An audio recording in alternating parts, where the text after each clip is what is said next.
So I'm just really quickly throwing this together. I just typed some stuff out from some articles that I was doing a bit of digging on Bill Gates and his connection to China, and found some stuff that I thought was interesting, and I just got sent down this rabbit hole. So I'm gonna take you down the same rabbit hole that I stumbled on. I find it interesting, just how it just fell together for me to find all this stuff. So I'll just start from the top here. So it started with SCRIP, World Pharmaceutical News. Bill Gates's new funding for China to fight AIDS, and this is from November 16th, 2007. So it says, the Bill and Melinda Gates Foundation has awarded $50 million to China in support of the new preventative and health education interventions planned together with a series of initiatives already underway. Of the total budget, $20 million will be entrusted to the Minister of Health.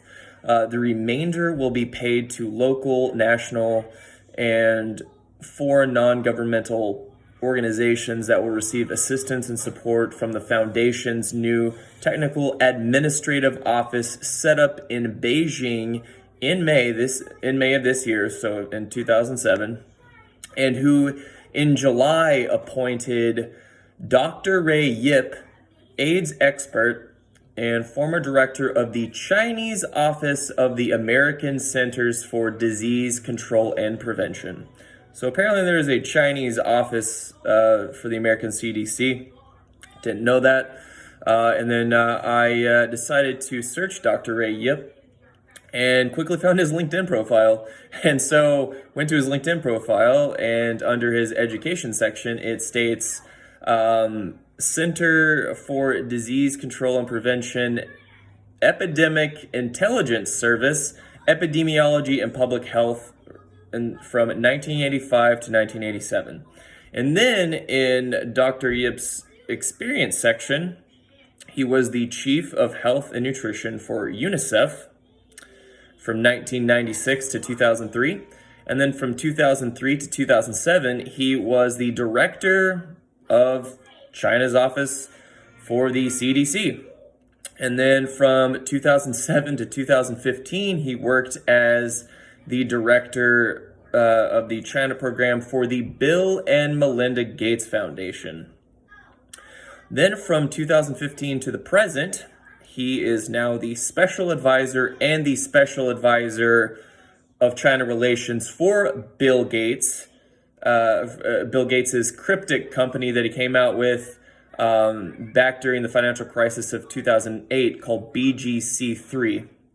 And so looked up BGC3, and there was a Business Insider article that came out in October of 2008 titled Bill Gates Starts Mysterious New Company Just in Time for Halloween. So during the financial crisis of 2008, Bill Gates developed a new company quietly.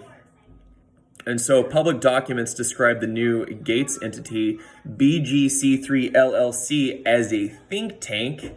A Gates insider stated that it's not a commercial venture, but rather a vehicle to coordinate the software mogul's work on his business and philanthropic endeavors. BGC3 will also oversee Gates's personal pursuit of breakthrough ideas in science and technology.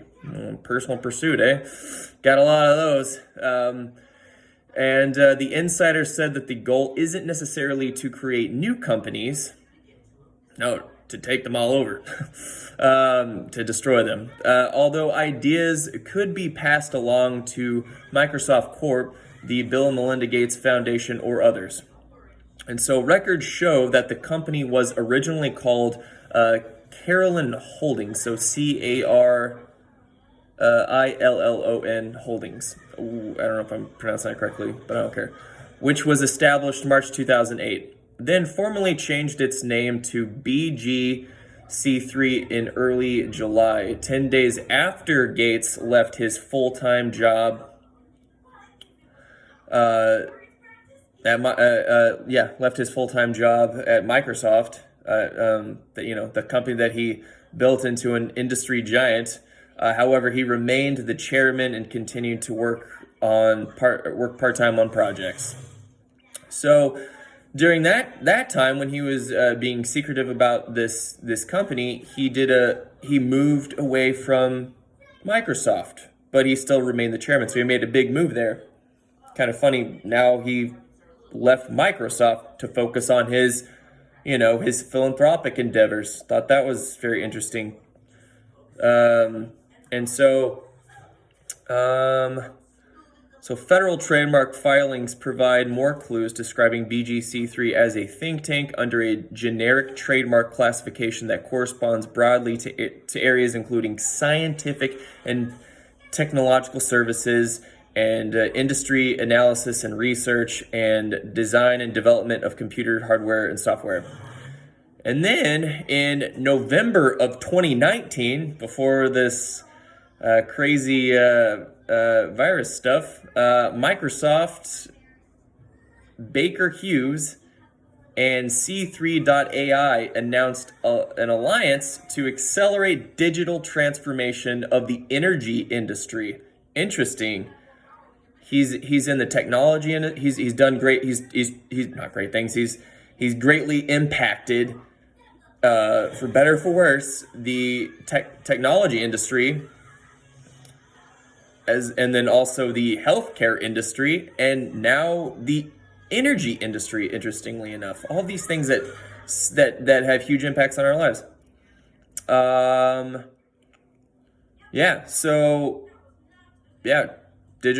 Accelerate digital transformation of the energy industry. This is what they decided to do in November of 2019.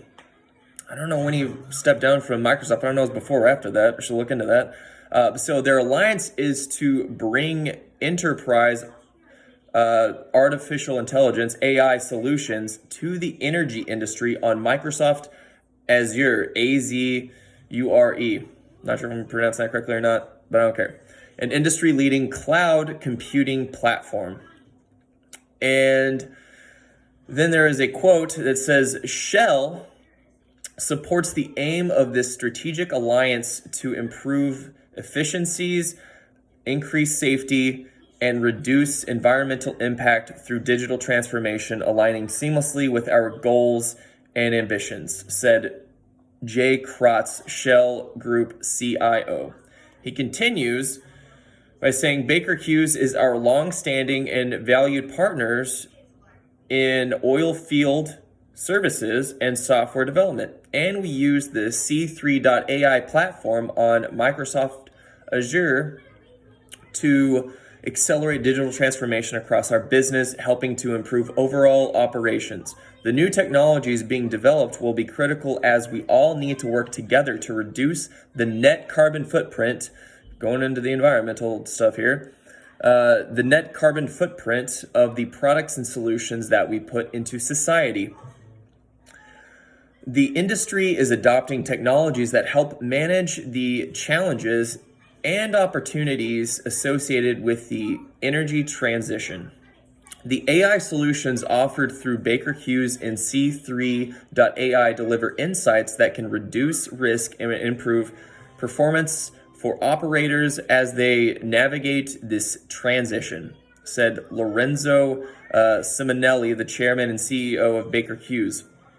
With a similar singular offering that can accelerate digital transformation across the sector, energy business can now draw on power of Microsoft's cloud. This strategic alliance is a complete game changer for the industry. Complete game changer indeed. For the energy industry, this is a time of significant transformation. Look at the oil industry now. There's been some significant transformation. I wonder who benefits from that. And forward-thinking companies are exploring how to leverage technology to manage their operations cleaner, safer, and more efficient.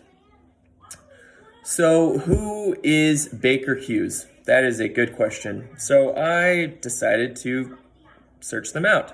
So went to their website, and they are an industry technology company that provides solutions for energy and industrial customers worldwide. Built on a century of experience and with operations in over 120 countries, our innovative technologies and services are taking energy forward, making it softer, cleaner, and more efficient for people and the planet. And also, another good question is, what is this C3.ai they're talking about? Well, I will tell you. It's a leading AI software provider for accelerating digital transformation. Once again, accelerating digital transformation. That's what they're wanting to do. To do a lot of digital transformations in our society. C3.ai delivers the C3 AI suite for developing, deploying, and operating large-scale AI, predictive analytics, and Internet of Things applications, in addition to an increasingly broad portfolio of turnkey AI applications. The core of the C3.ai offering is a revolutionary model-driven AI architecture that dramatically enhances data science and application development. So essentially, as you explore Baker, or as I explored Baker Hughes' website, I stumbled upon something else that was very interesting. That just kind of just all connects. So crazy. Take this information, do with it what you will. But I just find it all very interesting. So they have an article on their website titled "How a 1960s Ventilator Came Back to Fight COVID-19." Baker Hughes has a business called Waygate Technologies. So what's Waygate Technologies? Well, I'll tell you about them too. So it opens up with, this is what the article says. It starts off with, when the employees of Waygate Technologies, a Baker Hughes business, heard their services were considered essential, how convenient for them, to critical industries such as aviation, automotive, and telecommunications, and that they would be coming into work during the COVID-19 crisis, they were concerned. But when the opportunity arose for them to help reverse engineer an out-of-patent proven lifesaver that is needed globally, immediately and in vast numbers, they were glad their company was staying open for business. And so that ventilator is called the Bird Mark 7. So that's some interesting stuff that I stumbled upon. Like I said, do with that what you will. Take that information and, do your own, investigate it yourself, do more research. I wish I had more time to create, to provide all the information that I just projected to you. What's up, buddy? So, yeah. There it is. There it is.